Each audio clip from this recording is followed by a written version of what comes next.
So that moves us to number 10 on the agenda, the approval of the minutes of the March 23rd, 2023 special called board meeting. Do I have a motion? Mr. Hogan? I'd like to make a motion we approve the minutes of the March 23rd, 2023 special called board meeting. Do I have a second? Ms. Huddle? Any discussion? Seeing none, I'll call for a vote. All in favor? Motion carries 7-0. That brings us to 11 on our agenda, which is the approval of the minutes of the March 27th, 2023 board meeting. Do I have a motion? Mr. Hogan? Make a motion that we approve the minutes of the March 27th, 2023 board meeting. Do I have a second? Ms. Huddle? Any discussion? Seeing none, I'll call for the vote. All in favor? That motion carries 7-0. There is no public participation signed up for tonight, is my understanding. So that moves us to the action agenda, number 13, action as necessary or appropriate on matters discussed in executive session. Do I have any motions? Ms. Huddle. I move that we approve selected employment items per Exhibit A. Second, Mr. Hogan. Do I have any discussion? I'll call for the vote. All in favor? Motion carries 7-0. Any other motions? Ms. Snipes? I'd like to make a motion on agenda item D. I move that we approve the administration's recommendation for a community support services program and the community support services coordinator position pending receipt of grant funding for the salary. Do I have a second? Ms. Huddle? Any discussion? All right, seeing none, I'll call for the vote. All in favor? I see 7. The motion carries 7-0. Any more motions from executive session? Seeing none, that moves us to item 14 on the action agenda, the approval of the strategic plan amendments for 2022-23 to 2026-27, Exhibit G. Dr. Holden. Thank you all. In your packet, you have a copy of the presentation that we utilized last time. That's included mostly for informational purposes tonight.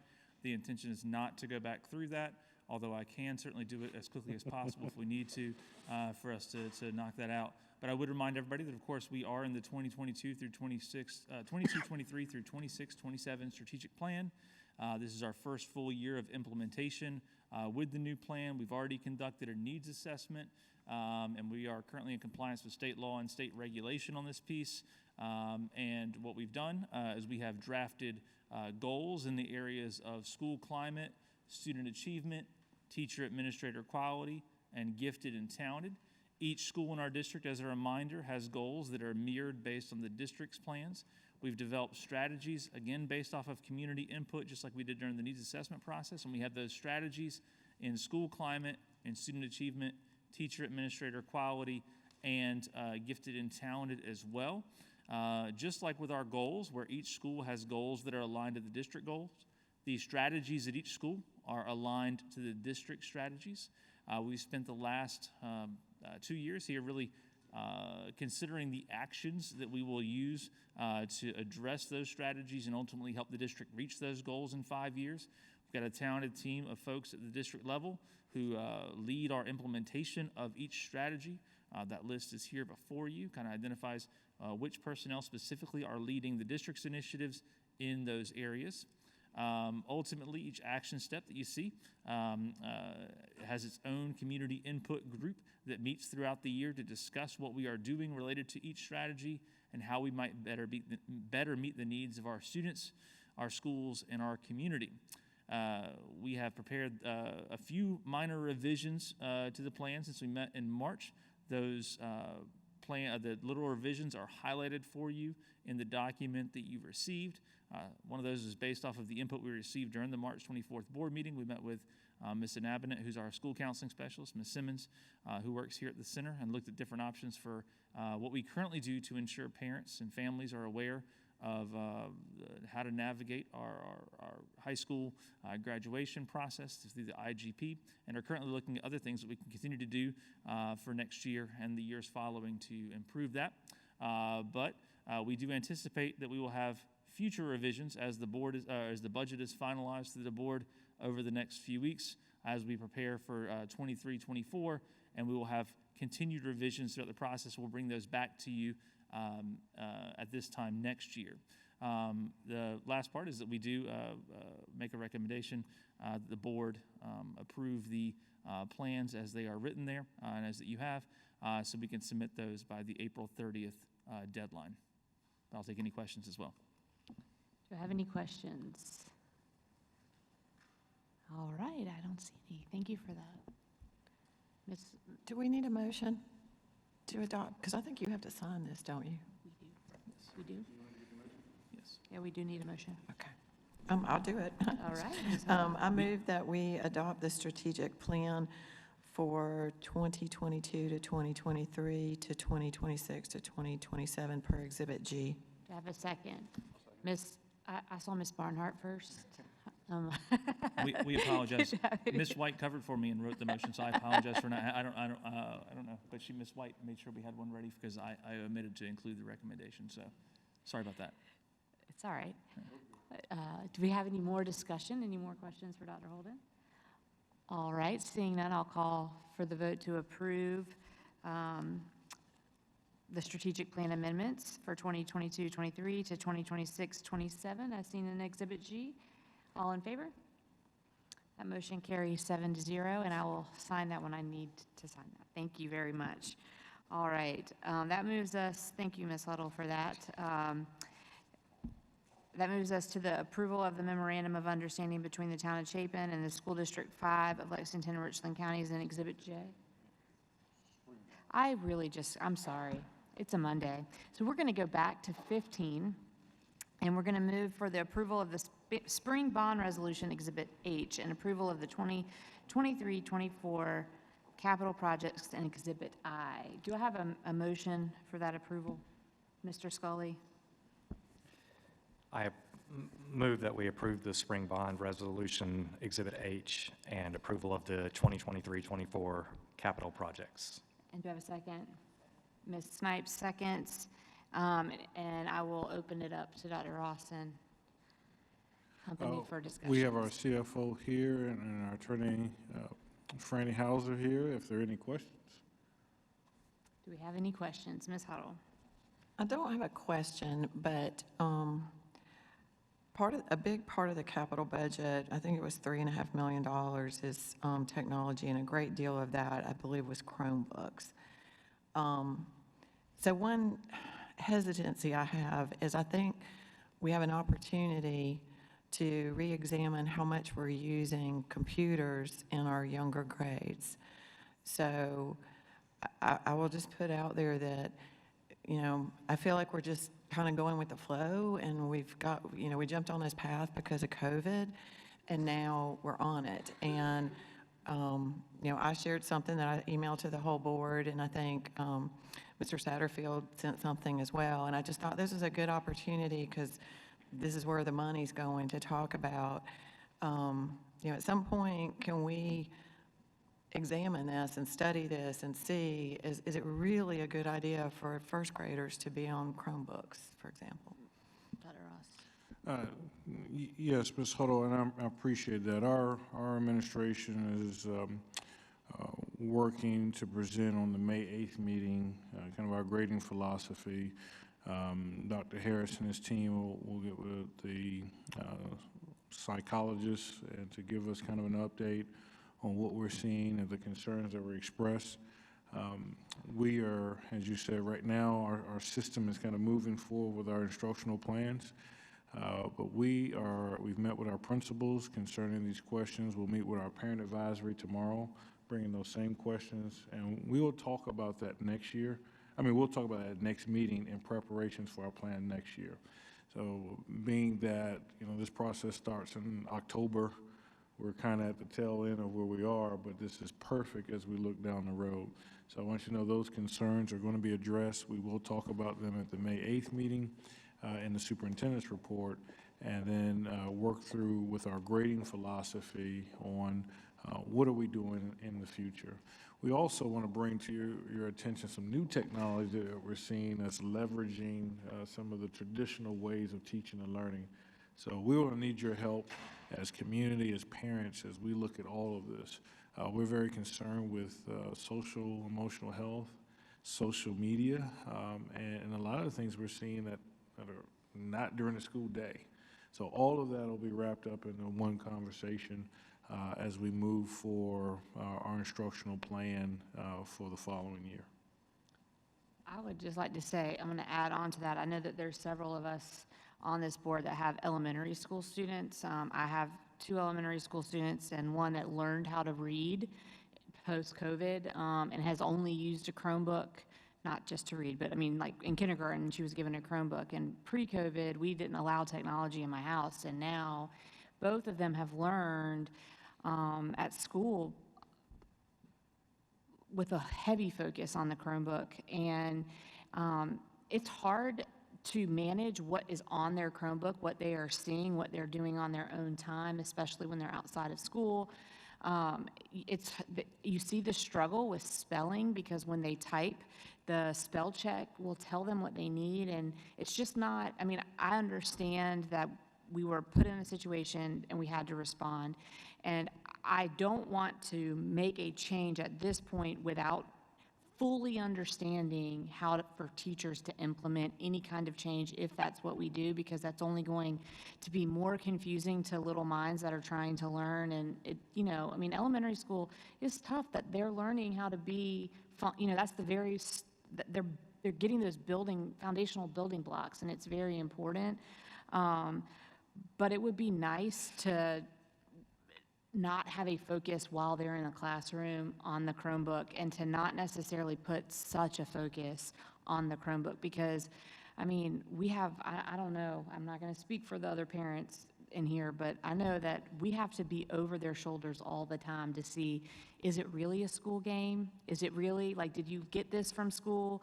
And we just didn't do that when we were growing up, so we don't necessarily know if we're not constantly on them. And, you know, that's the responsibility of a parent to make sure what they're doing at home is what they're supposed to be doing. But it's also hard to say, put your Chromebook away when they say, we have an assignment on our Chromebook for school tomorrow. So that's just some feedback for what it's worth. I know Mr. Satterfield had raised his hand. I'll go to you, Mr. Hogan, next.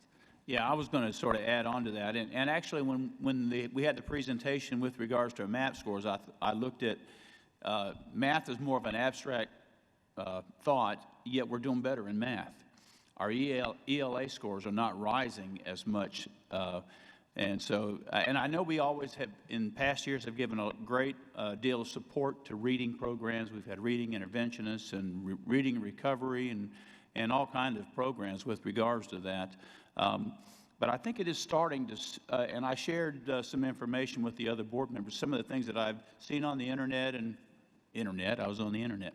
But some of the things that I've been listening to and researching myself, and there's such a correlation with writing and learning and reading. It all sort of fits together. And like you were saying, Ms. Hines, with spell check, they don't have to worry about checking, spelling the words correctly. But when students are actively copying, writing the notes, or actually getting involved with that, that's also how they learn to read. So it all kind of goes hand in hand. So I'm not against Chromebooks by any means, but at the same time, sometimes the educational pendulum swings too far in one direction, and then we need to bring it back to, and Dr. Ross knows what I'm talking about, bring it back to center court. It's the same thing with cell phones in high schools. It's driving high school teachers crazy. Kids are just addicted to their cell phones, and getting them off that technology and helping them, and it's usually the students that need the most instruction that are more distracted, or more easily distracted. So I know you said you've got a group together and y'all are going to study and talk. You got a tall task ahead of you, that's for sure, but I do think it's certainly an effort worth pursuing, for sure. Thank you. Mr. Hogan. Just reiterate some of the comments. Ms. Huddle, I do agree. I mean, I do think it's something we definitely need to look at. Coming from, you know, being a parent of 3 elementary age kids through COVID, there was a dump of technology on them. And seeing how it affected them developmentally through education. On the flip side of that coin, technology is not going anywhere. And, you know, I mean, in my house, I get my computer to my 12-year-old and say it's broken, fix it, and he'll fix it for me. And it's because he's been exposed to that. So, you know, the same statement that when we were back in grade school, it was you got to learn the math because you're not going to have a calculator in your pocket. We've got all the technology in the world in our pocket. So, you know, the flip side is these kids are getting an opportunity to learn technology as it advances. Flip side of that, elementary education, reading, writing, arithmetic, and learning how to spell and penmanship's a little more important, in my opinion. It's important. Mr. Scully? Yeah, just want to emphasize, I agree with everything that's been said, and thank you, Mr. Hogan, for your comments as well, because I've noticed that as well in our house with an elementary school child. In fact, she benefited greatly through the use of her digital online learning, Dreambox. I mean, that statistic really resonated with me because that's what we saw in our home, especially in math. And so I would hate to see us go back to where we were because I do recognize that there have been advancements. And typically in society, we see oftentimes our major advancements in society come as a result of, you know, catastrophic events like wars or, in this case, pandemics. So I don't want to go back to that world because the world has shifted. We're not there anymore, and our kids going forward, I would fear that they would have a competitive disadvantage were we to back things up too much. So in keeping what Mr. Hogan said, I'd like to keep that in mind as well and hope that our administration, I don't have a strong feeling one way or the other. I'm going to defer to the professionals, but I hope that you would keep that in mind as well. Right. And I will say, I do think that there is some benefit to the technology. I mean, you're right, Dreambox has been very helpful to my daughters, and I will share a funny story about a Chromebook and what Mr. Hogan said about how you can hand a Chromebook or a computer to a child and they can do more than you can. I'm not saying I can't do this, but my first grader came up to me one evening with her Chromebook and had created a Google Slide PowerPoint presentation with an entire presentation of why she should get her ears pierced. And I did not even know that she could create a PowerPoint presentation like that, so that was impressive. The answer was no, but it was a funny moment. And so I do see that there is benefit, but I think that we just need to make sure we're not completely reliant on that, especially with our younger kids. So, Dr. Ross. One of the things I'd just like to offer this body is, as we look to this presentation, we're going to begin with why, and let the why drive the how, and let the how drive the what. Our why is our grading philosophy, and I think that's where we need to start. Why? What are we asking of our students? And then if the technology assists in that why, then we'll use it. If it doesn't assist in that why, then we'll eject it. A lot of times when new technology comes out, we just talk about the capabilities of the technology. We talk about the what's and the how and what it can do. But this time, as we look at getting to this question, we're going to start with why. We're going to start with the grading philosophy that we've embarked on. This has been asked with our accreditation agency, so it kind of aligns up perfectly. And we've been in a 2-year quest to answer our why in time for our Cognia visit.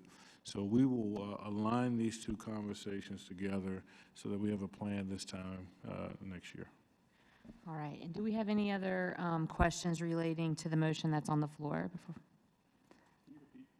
To approve the spring bond resolution and approval of the 2023-2024 capital projects. All right, Can I make an amendment to it, just to add, like make an amendment to the motion? Mr. Hogan. To add the verbiage, not to exceed $25 million, general obligation bond series 2023. Do I have a second? Ms. Huddle seconds. All right, any discussion about that? All right, I'll call the question for the amendment. All in favor? That motion carries 7-0, so that will bring us back to the motion on the floor with the amendment. Ms. White, did you get that? Okay, I'm going to call for the question. All in favor? 7-0, so that motion carries. And now we are on item 16 of the action agenda, which is the approval of the memorandum of understanding between the Town of Chapin and School District 5 of Lexington and Richland Counties, as seen in Exhibit J. All right. Mr. Wiseman. Good evening, Chairwoman, members of the board, Dr. Ross, members of the community. Thank you for allowing us a few minutes of your time to discuss a topic that has been literally floating around the district for about a year now. We finally had a chance to talk with and work with not only our attorneys, but also with the town of Chapin in discussing the usage or allowing them to utilize the old Chapin High School, the old academy, for a study, feasibility study that they're going to start pending your signature. Their board, town board has already approved the the MOU. It's just a memorandum of understanding. It allows them to use the facility for their study. It holds us harmless in the event of any action. It does not prevent us from, at some point, selling the property as long as we give them 90 days' notice. So they expect this to take about 16 months based on their conversation with their vendor that they've selected. So with that, any questions? All right. What I failed to ask for before the presentation was, is there a motion on this item for the agenda? Mr. Hogan? I'd like to make the motion that the board recommends the signing of the access license agreement. Approve the memorandum of understanding between them. Memorandum of understanding. Do I have a second? Ms. Huddle? All right. Now, for discussion, any discussion on this? All right. Hearing none, I'll call for the question. All in favor? And that motion carries 7-0. Thank you. That moves us to item 17, the approval of textbook adoption. I do have a motion for this before Ms. Miller gets to the podium. Ms. Huddle.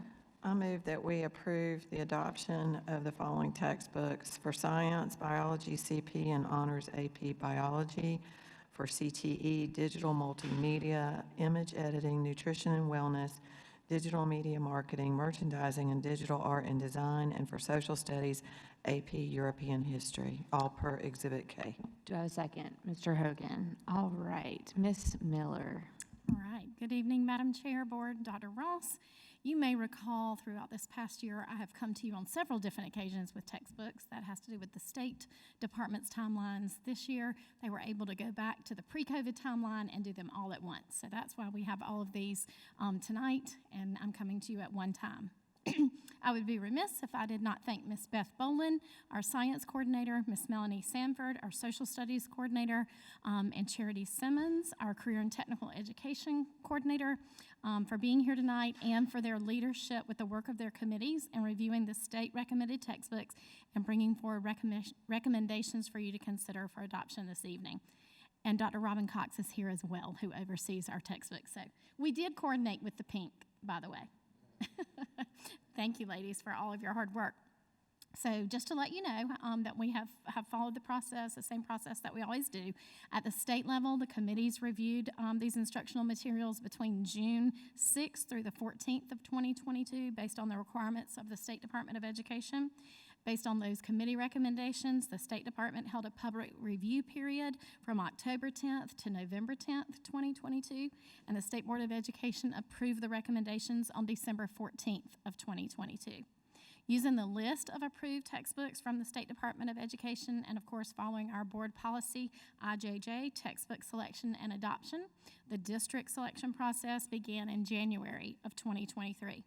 Final recommendations from the district committees, which, as you are aware, consist of administrators, teachers, and parents, were made at the end of March and are being brought forward for board review and approval this evening. So the administration supports the approval of these textbooks and recommends that the board approve the science, social studies, and CTE textbook adoptions for the 23-24 school year. Thank you. Do I have any questions? All right, hearing none, I will call the motion on the floor to a vote. All in favor? That motion carries 7-0. Thank you, Ms. Miller.